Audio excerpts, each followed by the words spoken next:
Komisi Pemberantasan Korupsi terus memeriksa intensif dan melakukan penyitaan terhadap sejumlah uang yang diterima Kepala Dinas Sumber Daya Air Bina Marga dan Bina Konstruksi Kabupaten Bekasi, Henry Lincoln, dari pengusaha Sarjan. Penyitaan uang ini diduga terkait dengan suap dalam kasus izin proyek di lingkungan pemerintah Kabupaten Bekasi.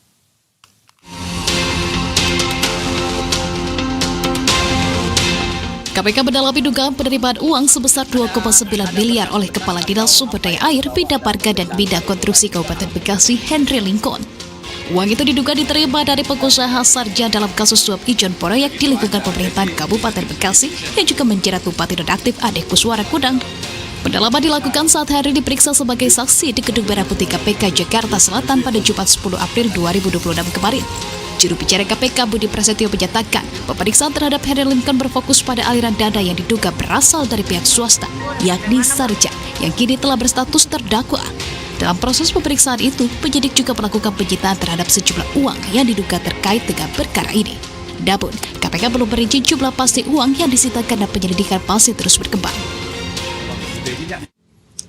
Yang pertama, terkait dengan perkara Bekasi, hari ini penyidik melakukan pemanggilan terhadap dua orang saksi, salah satunya adalah saudara HL, di mana saudara HL dalam pemeriksaan kali ini berkaitan dengan dugaan penerimaan yang dilakukan oleh yang bersangkutan dari saudara SRJ yang merupakan pihak swasta dan menjadi salah satu tersangka dalam perkara ini. Dalam pemeriksaan hari ini penyidik juga melakukan penyitaan terhadap uang yang diduga diterima dari saudara SRJ. Ya. Untuk jumlahnya nanti kami akan cek karena tentu penyidik masih akan terus menelusuri apakah masih ada penerimaan-penerimaan lainnya.